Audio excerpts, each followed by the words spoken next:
Lição 3. O livro do Apocalipse. Profecias do apóstolo João. Autores Ranko Stefanovic e Ellen G. White. Lição 3. Tema da semana: a mensagem de Jesus às 7 igrejas. Verso para memorizar. Ao vencedor darei o direito de sentar-se comigo em meu trono, assim como eu também venci e sentei-me com meu Pai em seu trono. Apocalipse 3, 21. Leituras da semana. Apocalipse 2, 8 a 11. Apocalipse 2, 12 a 17.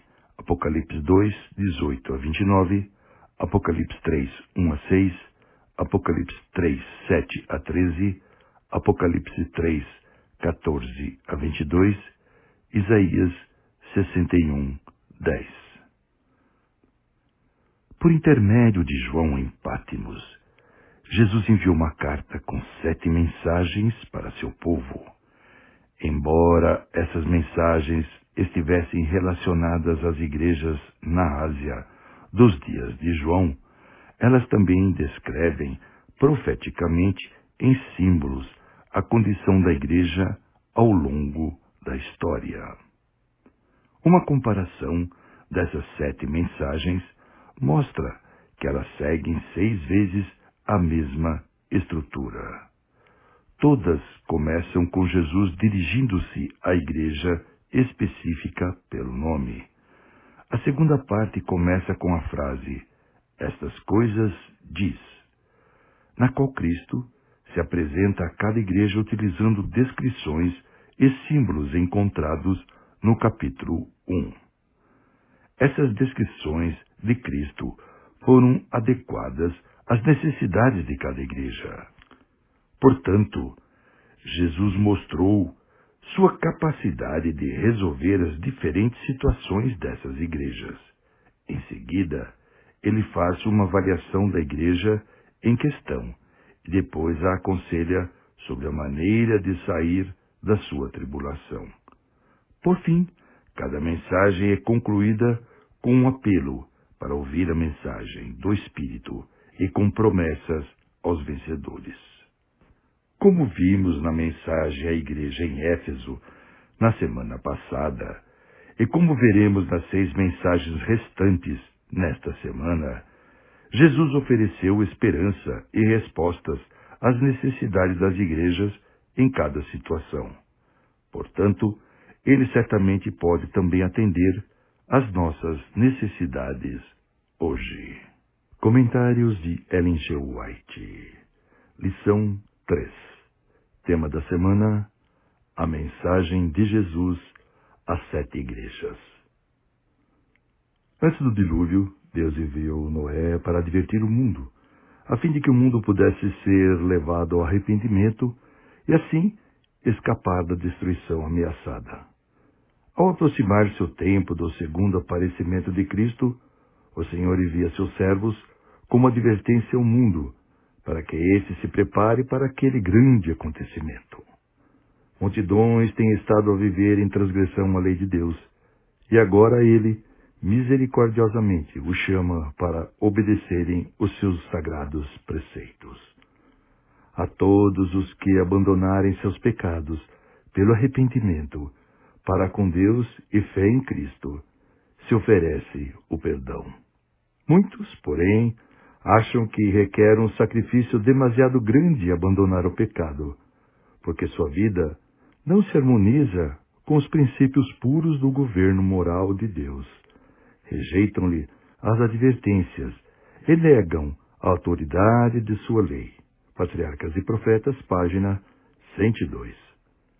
Sejamos cuidadosos e não negligenciar os sinais de perigo e as advertências dadas em sua palavra. A menos que essas advertências sejam atendidas e vencidos os defeitos de caráter, esses defeitos vencerão aqueles que os possuem, e eles cairão em erro e apostasia e em pecado aberto. A mente que não se eleva ao mais alto padrão perderá com o tempo o poder de conservar aquilo que antes havia alcançado. Aquele, pois, que cuida estar em pé, olhe que não caia. 1 Coríntios 10, 12. Vós, portanto, amados, sabendo isto de antemão, guardai-vos de que, pelo engano dos homens abomináveis, sejais juntamente arrebatados e descaiais da vossa firmeza. Antes, crescei na graça e conhecimento de nosso Senhor e Salvador Jesus Cristo. 2 Pedro 3, 17 e 18. Testemunhos para a Igreja, volume 5, página 537 e 538. Quanto mais forte e pura for a fé do povo de Deus, e mais firme sua resolução de obedecer-lhe, tanto mais cruelmente Satanás há de se esforçar por incitar contra eles a fúria dos que, ao passo que pretendem ser justos, pisam a lei de Deus. Serão precisos a mais firme confiança, ou mais heróico propósito, para se apegar firmemente à fé, uma vez entregue aos santos. Os mensageiros da cruz devem se armar de vigilância e oração, e avançar com fé e coragem, operando sempre no nome de Jesus. Devemos ter confiança em seu guia, pois tempos tumultuosos se acham diante de nós. Os juízos de Deus se acham espalhados na terra. As calamidades se seguem umas às outras em rápida sucessão. Em breve, Deus se erguerá de seu lugar para sacudir terrivelmente a terra e punir os ímpios por sua iniquidade. Então, ele se levantará em favor de seu povo e lhes dará seu protetor cuidado. Irá envolvê-los nos braços eternos para os proteger de todo o mal. Obreiros Evangélicos, página 264 e 265. Tema: Mensagens de Cristo a Esmirna e Pérgamo. Esmirna era uma cidade bela e rica, mas também um centro de adoração obrigatória ao imperador. A recusa em cumprir essa ordem podia levar as pessoas a perder seu status legal, ser perseguidas e até martirizadas. Pergunta 1. Leia Apocalipse 2, 8 a 11. Qual era a circunstância da igreja de Esmirna? Que advertência Cristo deu sobre o que estava por vir? Resposta sugestiva. A igreja em Esmirna estava sofrendo perseguição e muita tribulação. Muitos estavam sendo mortos. Por isso Jesus se apresentou como o primeiro e o último, que esteve morto e tornou a viver. Mesmo que esses cristãos enfrentassem a morte, eles também tornariam a viver. A mensagem a Esmirna se aplica profeticamente à igreja na era apostólica, em que os cristãos foram perseguidos. Os 10 dias, Apocalipse 2, 10, indicam os 10 anos da perseguição promovida por Diocleciano, a partir de 303 depois de Cristo, e que durou até 313 depois de Cristo, quando Constantino, o Grande, publicou o Edito de Milão, que concedeu liberdade religiosa aos cristãos. Pérgamo foi o centro de vários rituais pagãos, incluindo o culto a Asclépio, o deus grego da cura, chamado de Salvador, e representado por uma serpente. As pessoas vinham de todos os lugares ao santuário de Asclépio para ser curadas. Pérgamo tinha uma função de liderança na promoção do culto ao imperador, que, assim como em Esmirna, era obrigatório. Não é de admirar que os cristãos em Pérgamo vivessem na cidade onde Satanás habitava e na qual seu trono estava localizado. Pergunta 2. De acordo com Apocalipse 2, 12 a 15, como Jesus se apresentou a essa igreja? Qual foi a avaliação de sua condição espiritual? Leia os textos bíblicos e comente a resposta com a classe. Os cristãos em Pérgamo enfrentavam tentações tanto de fora quanto de dentro da igreja. Embora a maioria deles tivessem permanecido fiel, os nicolaítas defendiam a transigência para com o paganismo, a fim de evitar a perseguição. Como Balaão, que apostatou e incitou os israelitas a pecar contra Deus no caminho para a terra prometida. Números 31, 16. Eles acharam mais conveniente e até mais recompensador fazer concessões em relação à sua fé. Embora o Concílio de Jerusalém tivesse proibido as coisas sacrificadas a ídolos e as relações sexuais ilícitas, Atos 15, 29, a doutrina de Balaão ensinava os membros da igreja a rejeitarem essa decisão. A única solução que Jesus ofereceu a Pérgamo foi: arrependa-se. Apocalipse 2:16. A igreja em Pérgamo é uma descrição profética da igreja do período de 313 a 538 depois de Cristo. Embora alguns membros da igreja tenham permanecido fiéis, o declínio e a apostasia aumentaram rapidamente. O que significa não negar a fé de Jesus? Apocalipse 2:13. Veja também Apocalipse 14:12. Como resistir à tendência de fazer concessões e ser fiéis até a morte? Apocalipse 2:10. Comentários de Ellen G. White. Lição 3. Tema: Mensagens de Cristo a Esmirna e Pérgamo. Sob a mais atroz perseguição, estas testemunhas de Jesus conservaram incontaminada sua fé, posto que privados de todo esforço, excluídos da luz do sol, tendo o lar no seio da terra, obscuro, mas amigo, não proferiram queixa alguma. Com palavras de fé, paciência e esperança, animavam-se uns aos outros a suportar a privação e angústia. A perda de toda a bênção terrestre não os poderia forçar a renunciar sua crença em Cristo. Provações e perseguição não eram senão passos que os levavam para mais perto de seu descanso e recompensa. Regozijavam-se de que fossem considerados dignos de sofrer pela verdade, e cânticos de triunfo acendiam dentre as chamas crepitantes. Pela fé, olhando para cima, viam Cristo e os anjos olhando para eles com o mais profundo interesse e aprovando sua firmeza. Uma voz vinha do trono de Deus: "Sê fiel até a morte, e dar-te-ei a coroa da vida." Apocalipse 2:10. O Grande Conflito, página 41. Eis que diante de ti pus uma porta aberta, declara o Senhor, e ninguém a pode fechar. Apocalipse 3:8. Espada alguma guarda a entrada desta porta. Vozes do interior e de junto à porta dizem: "Vem." A voz do Salvador nos convida ansiosa e amavelmente.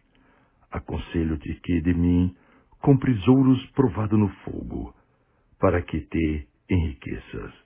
Apocalipse 3:18. O Evangelho de Cristo é uma bênção que todos podem possuir.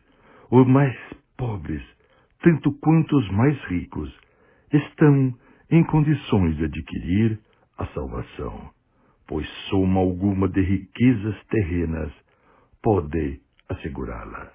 É obtida pela obediência voluntária entregando-nos a Cristo como sua propriedade adquirida. A educação, mesmo da mais elevada espécie, não pode em si levar o homem para mais perto de Deus.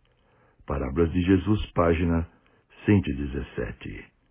Alma abatida, anime-se, embora tendo procedido impiamente, enquanto você estava em rebelião contra ele, saiu à sua procura. Com o termo coração de pastor, deixou as 99 e foi ao deserto para buscar a que se perdera. Envolve em seus braços de amor a alma ferida e quebrantada, prestes a perecer, e leva com alegria ao aprisco seguro. Os judeus ensinavam que o pecador devia arrepender-se antes de lhe ser oferecido o amor de Deus. A seu parecer, o arrependimento é obra pela qual os homens ganham o favor do céu. Mas na parábola da ovelha perdida, Cristo ensina que a salvação não é alcançada por procurarmos a Deus, mas porque Deus nos procura. Não há ninguém que entenda. Não há ninguém que busque a Deus. Todos se extraviaram. Romanos 3, 11 e 12. Não nos arrependemos para que Deus nos ame, porém Ele nos revela seu amor para que nos arrependamos. Parábolas de Jesus, páginas 188 e 189. Tema: Mensagem de Cristo a Tiatira. Comparada às outras cidades, de acordo com o que conhecemos, Tiatira não tinha importância política nem cultural na história antiga, e a igreja era obscura. A fim de dirigir um negócio ou ter um emprego, as pessoas no Império Romano deviam pertencer a associações comerciais. Tiatira era especialmente famosa por fazer cumprir essa exigência. Os membros da associação tinham que comparecer aos festivais da associação e participar dos rituais do templo, que muitas vezes incluíam atividades imorais. Aqueles que não obedecessem eram excluídos das associações e recebiam sanções econômicas. Para os cristãos naquela época, isso significava escolher entre a completa transigência ou total exclusão por amor do Evangelho. Pergunta 3. Leia Apocalipse 2, 18 a 29. Como Jesus se apresentou a essas pessoas? Veja também Daniel 10, 6. Quais qualidades ele elogiou na igreja e qual questão a afligia? Ao ler o texto, comente com sua classe. Assim como ocorreu com a igreja em Pérgamo, a igreja em Tiatira foi pressionada a transigir com o ambiente pagão. O nome Jezabel se refere à esposa do rei Acabe, que levou Israel à apostasia. 1 Reis 16, 31 a 33. Jesus a retratou como espiritualmente imoral. Aqueles que transigiram com a verdade e adotaram ideias e práticas pagãs e impuras estavam cometendo adultério espiritual com ela. A igreja em Tiatira simboliza a condição do cristianismo de 538 DC a 1565 DC. O perigo não veio de fora da igreja, mas de dentro. A tradição substituiu a Bíblia. Um sacerdócio humano e relíquias sagradas substituíram o sacerdócio de Cristo. E as obras foram consideradas o meio de salvação. O que não aceitavam as influências corruptoras foram perseguidos e até mortos. Por séculos, a igreja verdadeira encontrou refúgio nas regiões desertas. Veja Apocalipse 12, 6, 13 e 14. Mas Jesus também elogiou a igreja em Tiatira por sua fé e amor, obras e serviço, o que profeticamente aponta para a reforma e para o começo de um retorno à Bíblia. Pense nas palavras de Apocalipse 2:25. Conservai o que tendes até que eu venha. O que essas palavras significam para nós, tanto como instituição, quanto individualmente, daquilo que recebemos de Cristo, o que devemos conservar? Fortaleça sua vida por meio do estudo da Palavra de Deus. Acesse o site http://reavivadosporsuapalavra.org. Comentários de Ellen G. White. Lição 3. Tema: Mensagem de Cristo a Tiatira. Os judeus haviam se afastado de Deus e, em seus ensinos, substituíram a lei divina por suas próprias tradições. A vida e os ensinos de Cristo tornaram claros e distintos os princípios dessa lei violada. O exército celestial compreendeu que o objetivo de sua missão era exaltar a lei do Pai e torná-la honrosa e justificar suas reivindicações. Signs of the Times, 25 de agosto de 1887. A obra de Cristo é atrair homens do que é falso para o que é verdadeiro e genuíno. Quem me segue não andará em trevas, mas terá a luz da vida. João 8:12. Não há perigo de cair em erro enquanto seguimos as pegadas da luz do mundo. Os judeus foram induzidos em erro, elevados à ruína, e rejeitaram o Senhor da glória, porque ignoravam as Escrituras e o poder de Deus. Uma grande obra está diante de nós, a de levar os homens a fazer da palavra de Deus a regra de sua vida e a não transigir com as tradições e os costumes, mas andar em todos os mandamentos e estatutos do Senhor. Fundamentos da Educação Cristã, página 128. Se os servos de Deus guardarem fielmente o depósito que lhes é confiado, grande será sua recompensa, quando o mestre disser: presta conta da tua mordomia. Lucas 16:2. A ativa lida, a obra desinteressada, o esforço paciente e perseverante serão abundantemente galardoados. Jesus dirá: já vos não chamareis servos, mas tenho-vos chamados amigos. João 15:15. A aprovação do Mestre não é dada por causa da grandeza da obra realizada, mas em virtude da fidelidade em tudo quanto foi feito. Não é o resultado que atingimos, mas os motivos por que procedemos, que têm valor para com Deus. Ele reza a bondade e a fidelidade acima de tudo mais. Obreiros Evangélicos, página 267. Guarda-o. Isto não quer dizer conservar os pecados, mas guardar o conforto, a fé, a esperança que Deus lhes deu em sua palavra. Jamais desanimem. Um homem desanimado não pode fazer.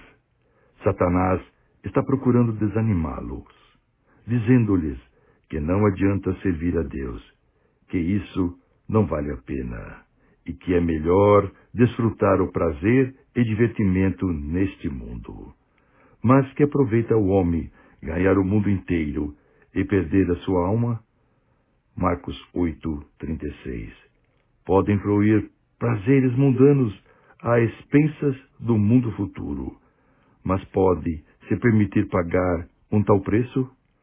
Cumpre-nos guardar e viver segundo toda a luz que recebemos do céu. Quando se entregarem a Cristo, assumir um compromisso na presença do Pai, do Filho e do Espírito Santo, os três grandes dignitários do céu. Guarda-o a esse compromisso. O inimigo jamais poderá arrebatar da mão de Cristo aquele que lhes confia sinceramente das promessas. Se a pessoa confia e procede em obediência, a mente está susceptível às impressões divinas e a luz de Deus ilumina o interior, esclarecendo o entendimento. Que privilégios temos em Cristo Jesus? Filhos e Filhas de Deus, Meditação Matinal, 1956, 2005, página 351. Tema: Mensagem de Cristo a Sardes. Sardes teve uma história gloriosa. No entanto, até o período romano, a cidade já havia perdido seu prestígio. Embora ainda estivesse desfrutando de riquezas, sua glória estava fundamentada em sua história passada, não na realidade presente. A cidade antiga havia sido construída no topo de um monte íngreme e era quase inacessível, inconquistável, impenetrável, visto que os cidadãos se sentiam tão protegidos. As muralhas da cidade eram guardadas de maneira negligente. Pergunta 4. Leia Apocalipse 3, 1 a 6. Mateus 24, 42 a 44. E 1 Tessalonicenses 5, 1 a 8. Quais são as 3 coisas que Jesus exortou os cristãos de Sardes a fazer para curar sua condição espiritual? Como sua advertência para vigiar corresponde à história da cidade? Na classe, leia e comente o texto Apocalipse 3, 2 e 3. Embora Jesus tenha reconhecido alguns cristãos em Sardes como fiéis, a maioria deles estava espiritualmente morta. A igreja não foi acusada de nenhum pecado aberto, nem de apostasia, como os cristãos de Pérgamo e Tiatira, mas de letargia espiritual. A mensagem à igreja em Sardes se aplica profeticamente à condição espiritual dos protestantes no período pós-reforma, aproximadamente de 1565 DC a 1740 DC. À medida que a igreja se degenerava em um formalismo morto, em um estado de complacência espiritual, sob o impacto da crescente onda do racionalismo e do secularismo, o foco nas graças salvadoras do Evangelho e o compromisso com Cristo diminuíram, dando lugar aos argumentos filosóficos insípidos e relacionados aos credos. Embora parecesse estar viva, a igreja desse período estava espiritualmente morta. A carta também pode se aplicar a todas as gerações de Cristo. Alguns cristãos sempre falam em termos gloriosos de sua fidelidade a Cristo no passado. Infelizmente, muitos desses não têm muito para compartilhar sobre sua experiência atual com Jesus. Sua religião é nominal. Falta-lhes a verdadeira religião do coração e o compromisso genuíno com o Evangelho. Mesmo mantendo sempre diante de nós a maravilhosa verdade da salvação pela fé somente em Cristo, nossas obras ainda não se encontram perfeitas diante de Deus. O que isso significa? Como podemos aperfeiçoar nossas obras diante dele? Veja Mateus 5, 44 a 48. Comentários de Ellen G. White. Lição 3. Tema: Mensagem de Cristo a Sardes. Não sabemos a hora exata da vinda de nosso Senhor, mas seja este ano, ou no próximo, ou dentro de vários anos, Cristo nos disse que virá como um ladrão na noite. A todos ele diz, vigiai. Para inúmeras pessoas, ele virá no momento pelo qual não esperavam. Por ocasião de sua vinda, os homens estarão perguntando, onde está a promessa de sua vinda? Se jamais houve tempo em que os vigias de Deus precisam estar atentos, é agora. Pouco antes do tempo que há de ser um período de angústia como nunca houve desde que a nação, a trombeta, deve dar um sonido certo. Haverá uma proclamação geral da verdade. A terra toda será iluminada pela glória de Deus, mas somente aqueles que buscarem conhecer a diferença entre a santidade e o pecado reconhecerão a luz. Olhando para o alto, Meditação Matinal, 1983, página 408. Alma abatida, anime-se, embora tendo procedido impiamente. Não pense que Deus talvez lhe perdoe as transgressões e permita ir à sua presença. Deus deu o primeiro passo. Enquanto você estava em rebelião contra ele, saiu à sua procura. Com terno coração de pastor, deixou as 99 e foi ao deserto para buscar a que se perdera. Envolve em seus braços de amor a alma ferida e quebrantada, prestes a perecer, e leva com alegria ao aprisco seguro. Os judeus ensinavam que o pecador devia arrepender-se antes de lhe ser oferecido o amor de Deus. A seu parecer, o arrependimento é obra pela qual os homens ganham o favor do céu. Mas, na parábola da ovelha perdida, Cristo ensina que a salvação não é alcançada por procurarmos a Deus, mas porque Deus nos procura. Não há ninguém que entenda, não há ninguém que busque a Deus. Todos se extraviaram. Romanos 3, 11 e 12. Não nos arrependemos para que Deus nos ame, porém Ele nos revela seu amor para que nos arrependamos. Parábolas de Jesus, página 188 e 189. Aqueles que se dizem cristãos devem sacudir a indiferença que debilita seus esforços e enfrentar as solenes responsabilidades que repousam sobre eles. Todos os que fazem isto podem esperar que o poder de Deus se revela neles. O Filho de Deus, o Redentor do mundo, será representado em suas palavras e obras, e o nome de Deus será glorificado, refletindo a Cristo. Meditação Matinal, 1986. Boas obras não compram o amor de Deus, mas revelam que possuímos esse amor, se entregarmos nossa vontade e nosso caminho a Deus. Não trabalharemos para ter o amor de Deus. Obedeceremos aos mandamentos de Deus, porque é correto fazê-lo. O discípulo João escreveu, nós amamos porque Ele nos amou primeiro. 1 João 4,19. A autêntica vida espiritual será revelada em toda pessoa que está prestando serviço a Cristo. Os que estão vivos para Cristo acham-se imbuídos de seu espírito e não podem deixar de trabalhar em sua vinha. Praticam as palavras de Deus. Pense toda pessoa com espírito de oração para que possa agir coerentemente. Este Dia com Deus, Meditação Matinal, 1980, página 255.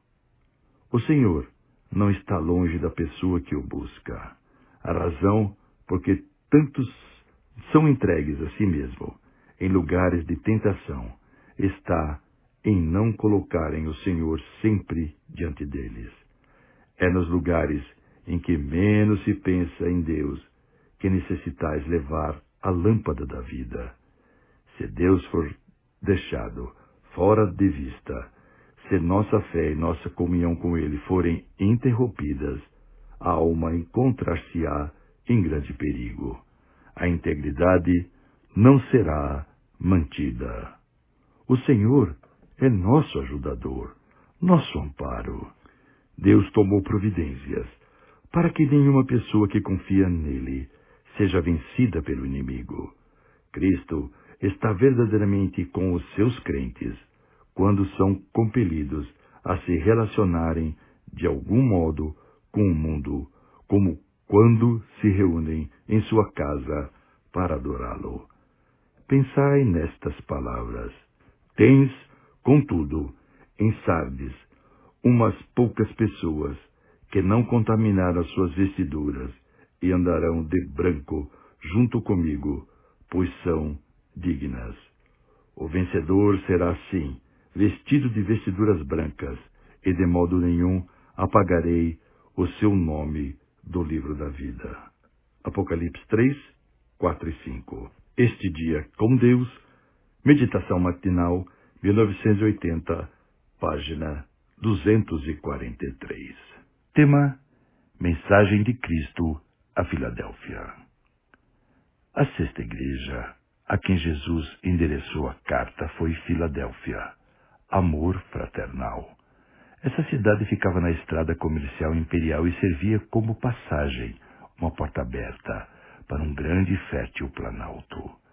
As escavações indicam que Filadélfia era um centro em que as pessoas iam buscar saúde e cura.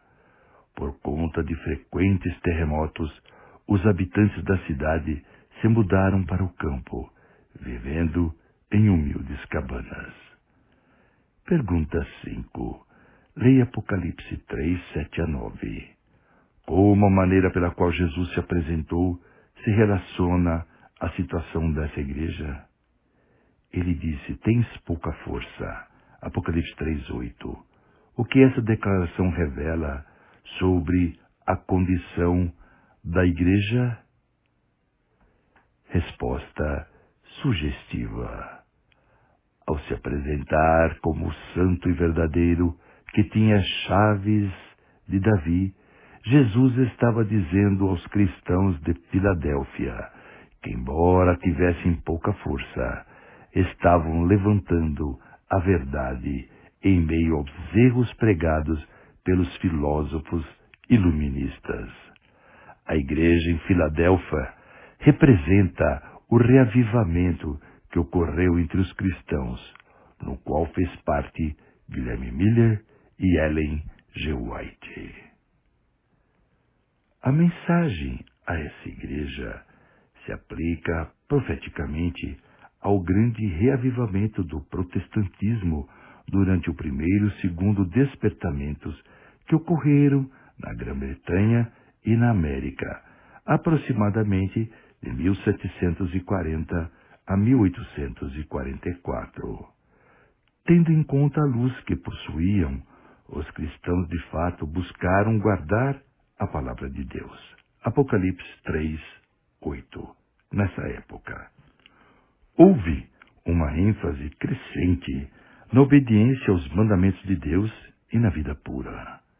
Parece que a porta aberta é o caminho, passagem, para o santuário celestial, pois o santuário de Deus também é mencionado. Apocalipse 3:12. Compare com Apocalipse 4, 1 e 2. O fechamento de uma porta e a abertura de outra indicam a mudança que ocorreu no ministério sumo sacerdotal de Cristo em 1844. Pergunta 6.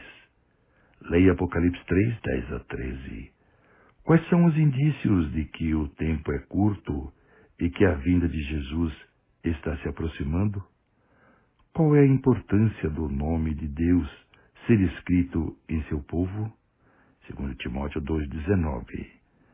Seu nome representa o caráter de uma pessoa, o que Êxodo 34:6 revela sobre aqueles que levam o nome de Deus? Resposta sugestiva. O próprio Senhor falou que vinha sem demora. Aqueles que receberem a inscrição do nome de Deus estarão representando seu caráter. Grandes reavivamentos ocorreram nas igrejas dos dois lados do Atlântico. Nos anos que antecederam 1844, a mensagem da breve vinda de Cristo foi proclamada em muitas partes do mundo. A promessa de escrever o nome de Deus nos vencedores indica que o caráter de Deus será visto em seu povo. A mensagem de que Cristo em breve virá é tão importante quanto a mensagem de que ele promete preparar seu povo para esse grande evento, perdoando seus pecados e escrevendo sua lei em seu coração. Veja Filipenses 1:6, Hebreus 10, 16 e 17. O que a esperança da breve vinda de Cristo significa para você? A promessa de Cristo de completar a obra que ele começou lhe dá segurança? Comentário de Ellen G. White. Lição 3. Tema: Mensagem de Cristo a Filadélfia. O apóstolo Paulo declara que todos os que piamente querem viver em Cristo Jesus padecerão perseguições. 2 Timóteo 3,12. Então, por que a perseguição, em grande parte, parece adormecida? A única razão é que a igreja se conformou com a norma do mundo e, portanto, não desperta oposição. A religião que, em nosso tempo, prevalece não é do caráter puro e santo que assinalou a fé cristã nos dias de Cristo e seus apóstolos. É unicamente por causa do espírito de transigência com o pecado, por serem as grandes verdades da palavra de Deus tão indiferentemente consideradas, por haver tão pouca piedade vital na igreja, que o cristianismo é aparentemente tão popular no mundo. Haja um reavivamento da fé e poder da igreja primitiva, e o espírito de opressão reviverá, reacendendo-se as fogueiras da perseguição. O Grande Conflito, página 48. Quase imperceptivelmente, os costumes do paganismo entraram na igreja cristã. O espírito de concessão e conformidade havia sido restringido durante algum tempo pelas terríveis perseguições que a igreja suportou sob o paganismo. Mas, ao cessar a perseguição e entrar o cristianismo nas cortes e nos palácios dos reis, ela deixou de lado a humilde simplicidade de Cristo e seus apóstolos, em troca da pompa e do orgulho dos sacerdotes e governadores pagãos. E, em lugar dos mandamentos de Deus, colocou teorias e tradições humanas. Esse ajuste mútuo entre o paganismo e o cristianismo resultou no desenvolvimento do homem do pecado, segundo Tessalonicenses 2:3, predito na profecia como opondo-se a Deus e exaltando-se acima dele. Aquele gigantesco sistema de religião falsa é a obra-prima do poder de Satanás. Monumentos de seus esforços para ocupar o trono e governar a terra segundo a sua vontade. História da Redenção, páginas 326 e 327. Daniel se determinou permanecer firme em sua integridade. Quais fossem os resultados. Ele assentou no seu coração não se contaminar com a porção do manjar do rei, nem com o vinho que ele bebia. Daniel 1:8. E nessa resolução foi apoiado por seus 3 companheiros. Tomando essa decisão, os jovens hebreus não agiram presunçosamente, mas em firme confiança em Deus. Não escolheram ser diferentes, mas aceitaram ser diferentes para não desonrar a Deus. Se eles tivessem se comprometido com o erro, nesse caso, rendendo-se à pressão da circunstância, este abandono do princípio lhes teria enfraquecido o senso do direito e sua capacidade de aborrecer o erro. O primeiro passo errado os teria levado a outros, de maneira que, cortada sua ligação com o céu, eles seriam varridos pela tentação. Profetas e Reis, página 483. A fé de Jesus, ela é debatida, mas não compreendida. Que constitui a fé de Jesus, que faz parte da mensagem do terceiro anjo? O ato de Jesus tornar-se o portador de nossos pecados, para que pudesse tornar-se o Salvador, que perdoa os nossos pecados. Ele foi tratado como nós merecemos ser tratados. Veio ao mundo e levou os nossos pecados, para que pudéssemos levar sua justiça. E a fé na capacidade de Cristo para salvar-nos ampla, completa e totalmente é a fé de Jesus. Mensagens Escolhidas, volume 3, página 172. Tema: Cristãos em Laodiceia. A rica cidade de Laodiceia estava situada em uma importante estrada comercial. Era famosa por ter uma indústria de fabricação de lã, por seus bancos, que tinham grande quantidade de ouro, e por uma escola de medicina, que produzia um colírio famoso. A prosperidade de Laodiceia enchia os cidadãos de autossuficiência. Em torno de 60 DC, quando um terremoto destruiu a cidade, os cidadãos recusaram a ajuda de Roma, alegando que tinha tudo de que precisavam para a reconstrução. Como faltava água na cidade, seu fornecimento se dava por meio de um aqueduto que vinha das fontes termais em Herápolis. Visto que a fonte ficava distante de Laodiceia, a água tornava-se morna quando chegava ali. Pergunta 7. Leia Apocalipse 3, 14 a 17 e Oséias 12, 8. Como o espírito autossuficiente da cidade permeava os cristãos de Laodiceia? Resposta sugestiva. Laodiceia era uma cidade próspera e autossuficiente. Os laodiceanos julgavam não precisar de ajuda para reconstruir a cidade, quando um terremoto a destruiu em torno de 60 DC. Como faltava água ali, os laodiceanos usaram um aqueduto que trazia água de Herápolis para Laodiceia. Ao percorrer o aqueduto, a água chegava morna em Laodiceia. Isso reflete a vida espiritual dessa igreja. Seus membros eram mornos. Jesus não repreendeu os cristãos em Laodiceia por um pecado grave.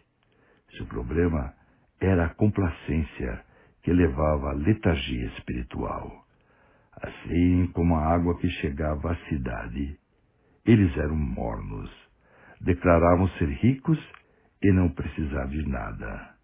No entanto, eram pobres, nus e cegos em relação à sua condição. A igreja de Laodiceia simboliza a situação espiritual da igreja de Deus perto do fim da história da Terra. Na advertência de Jesus em Apocalipse 16, 15, há uma referência às vestiduras brancas da justiça de Cristo, necessárias a Laodiceia em sua nudez espiritual. Veja Apocalipse 3,18. Essa advertência, em meio a uma referência à batalha do Armagedon, pode parecer estranha, pois não mais é possível receber essas vestiduras. Afinal, a porta da graça já terá fechado para todos. Mas a advertência aparece em conexão com a sexta praga e o Armagedon, pois Jesus desejava lembrar Laodiceia de estar preparada para o terrível conflito antes que fosse tarde demais. Se o povo de Laodiceia preferir permanecer nu, Apocalipse 3, 17 e 18, estará perdido e envergonhado em sua vinda. Veja 1 João 2, 28 a 3, 3. Jesus assegurou aos habitantes de Laodiceia que os amava. Ele apela para que eles se arrependam.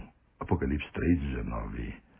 Ele concluiu seu apelo descrevendo-se como o amante de Cânticos 5, 2 a 6, que está à porta, batendo e implorando para entrar. Apocalipse 3, 20. Todos os que abrem a porta e deixam entrar têm a promessa de que terão um jantar pessoal com ele e, finalmente, reinarão com ele em seu trono. Veja Apocalipse 20, versículo 4. Pergunta 8. Leia Apocalipse 3, 18 a 22. Que conselho Jesus deu aos laodiceanos? O que o ouro, as vestes brancas e o colírio simbolizam? Veja 1 Pedro 1,7, Isaías 61,10, Efésios 1,17 e 18. Leia e comente o texto Apocalipse 3,18 junto com sua classe. Comentários de Ellen G. White. Lição 3. Tema: Cristãos em Laodiceia. Muitos que professam o nome de Cristo e afirmam estar esperando sua breve volta, não sabem o que é sofrer por amor de Cristo. Eles não têm o coração subjugado pela graça. Não estão mortos para o céu, como se vê muitas vezes por diferentes maneiras. Ao mesmo tempo, estão sempre falando de provação. Mas a principal causa de suas provas é o coração não subjugado, que torna o eu tão sensível que não raro é contrariado.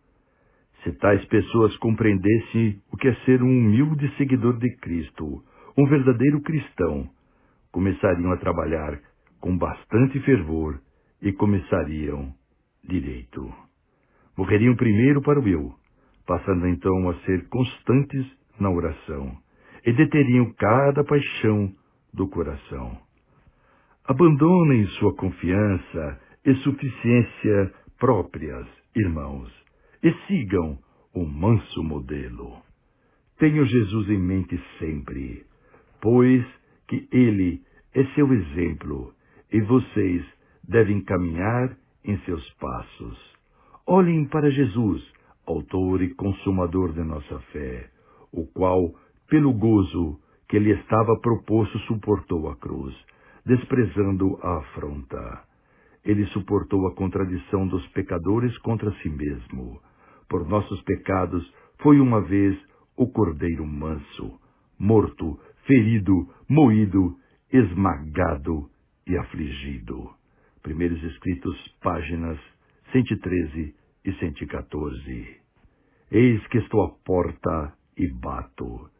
Se alguém ouvir a minha voz e abrir a porta, entrarei em sua casa, e com ele cearei, e ele comigo. Apocalipse 3, 20. Vi que muitos têm tanto lixo acumulado à porta do coração que não a podem abrir. Alguns têm dificuldades a remover entre eles e os irmãos. Outros têm mau temperamento, ambição egoísta, para afastar antes de poderem abrir a porta.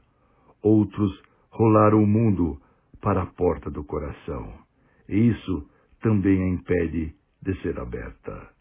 Todo esse entulho deve ser removido, e então poderão abrir a porta e dar aí as boas-vindas ao Salvador.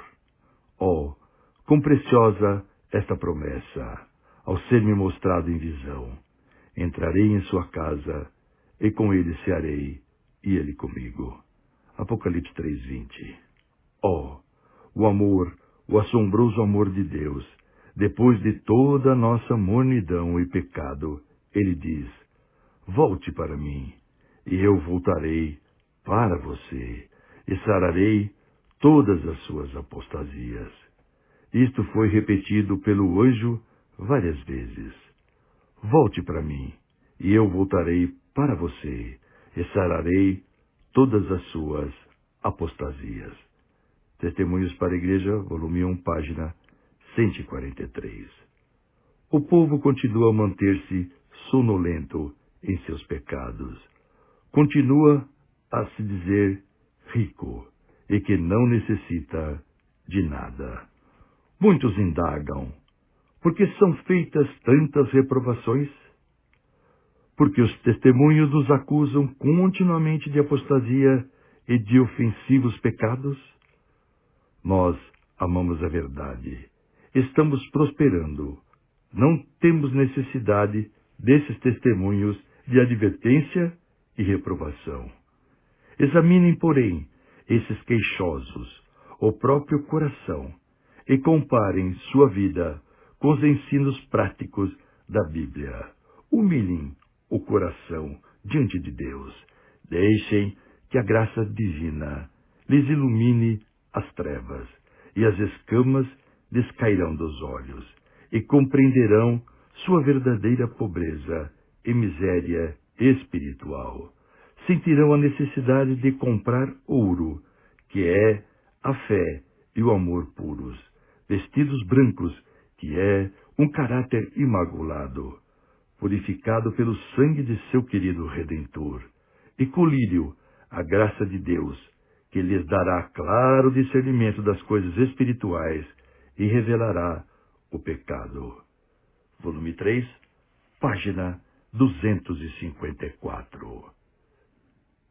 Estudo adicional. Leia o capítulo O Apocalipse do livro Atos dos Apóstolos, de Ellen G. White, páginas 578 a 592. As 7 mensagens às igrejas mostram o declínio espiritual em cada uma delas. A igreja de Éfeso ainda era fiel, embora tivesse perdido o primeiro amor. As igrejas de Esmirna e Filadélfia eram, em grande medida, fiéis. Pérgamo e Tiatira transigiram cada vez mais, até que a vasta maioria apostatou completamente da fé pura dos apóstolos. A igreja de Sardes encontrava-se em uma situação séria. A maioria dos membros não estava em harmonia com o Evangelho, enquanto Filadélfia representava os poucos fiéis. Quanto à igreja de Laodiceia, não havia nada de bom a ser dito sobre ela. Ao concluir cada mensagem, Jesus fez promessas a quem aceitasse seu conselho. Porém, pode-se observar que, juntamente com o evidente declínio espiritual nas igrejas, há um aumento proporcional nas promessas. Por fim, a Laodiceia, embora tenha recebido uma única promessa, recebeu a maior: compartilhar o trono de Jesus. Apocalipse 3, 21. Perguntas para discussão. 1. O aumento de promessas, bem como o declínio espiritual, reflete o fato de que, quando o pecado aumenta, a graça aumenta muito mais. Romanos 5:20. Pense nesta afirmação. A igreja enfraquecida e defeituosa, como seja, é o único objeto na terra a que Cristo concede sua suprema consideração. Ele vela constantemente com solicitude por ela e fortalece-a por seu Espírito Santo. Ellen G. White, Mensagens Escolhidas, volume 2, página 396. Pergunta 2. Nas cidades prósperas da Ásia, havia cristãos que permaneceram leais ao Evangelho e inabaláveis em sua fidelidade a Deus em meio às pressões do ambiente pagão. O que aprendemos com esse fato? Pense na oração de Jesus em João 17:15-19. Como o conceito de estar no mundo, mas não ser do mundo, se aplica aos cristãos de hoje? 3. Como podemos prestar mais atenção à mensagem aos laodiceanos? Fim da lição. Áudio produzido pelo Mássina, Ministério de Apoio aos Cegos, Idosos e aos Não Alfabetizados. Visite nosso site www.massina.com.br. Mássina com C.